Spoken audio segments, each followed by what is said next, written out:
2024 ശമ്പള പരിഷ്കരണം പ്രാബല്യത്തിൽ വരേണ്ടിയിരുന്നു.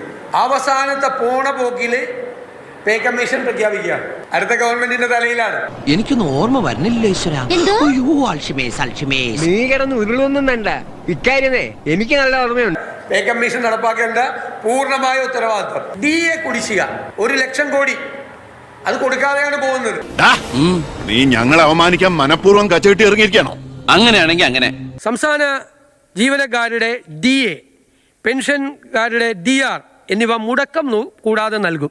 മനസാക്ഷിയുള്ള മുതലാളിമാരുണ്ട്. 10 കൊല്ലം അധികാരത്തിൽ ഇരുന്നിട്ട് ഈ കുടിശ്ശിക മുഴുവൻ വരുത്തി വെച്ചിട്ട് അധികാരത്തിൽ നിന്ന് ഒഴിഞ്ഞിട്ട് പുതിയൊരു ഗവൺമെന്റിനോട് ചോദിക്കുക, അത് കൊടുക്കുന്നില്ലെന്ന്.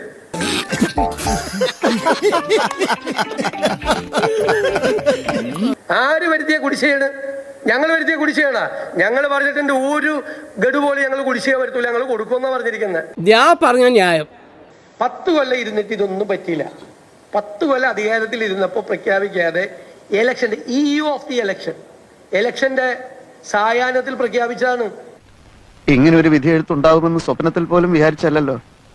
എന്താ ഉത്തമ ജനങ്ങൾ നമ്മളോട് ഇങ്ങനെ പെരുമാറിയത്? അതെ, ഒരു പാർട്ടിയിലും പെടാത്ത നിഷ്പക്ഷമതികളായ കുറെ ജനങ്ങളുണ്ടല്ലോ, ആ തെണ്ടികളായി ഇത്തവണ നമ്മളെ പറ്റിച്ചത്. സ്ത്രീ സുരക്ഷാ പദ്ധതി എപ്പോഴാണ് ഇംപ്ലിമെന്റ് ചെയ്തത്?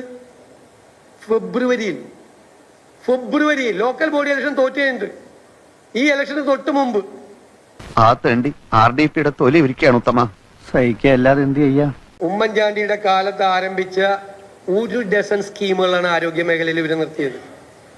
ഈ തളർന്നു കിടക്കുന്ന ആളുകളെ ചികിത്സിക്കുന്ന പാവങ്ങളുണ്ട്, അവർക്കൊരു ആരോഗ്യ കിരണം പദ്ധതി ഉണ്ടായിരുന്നു, ഹൃദ്യം പദ്ധതി ഉണ്ടായിരുന്നു. എത്ര പദ്ധതികളാണ് തകർത്ത് അവസാനിപ്പിച്ചിട്ട് പോയത് ആരോഗ്യ മേഖലയിൽ? പണിയായല്ലേ.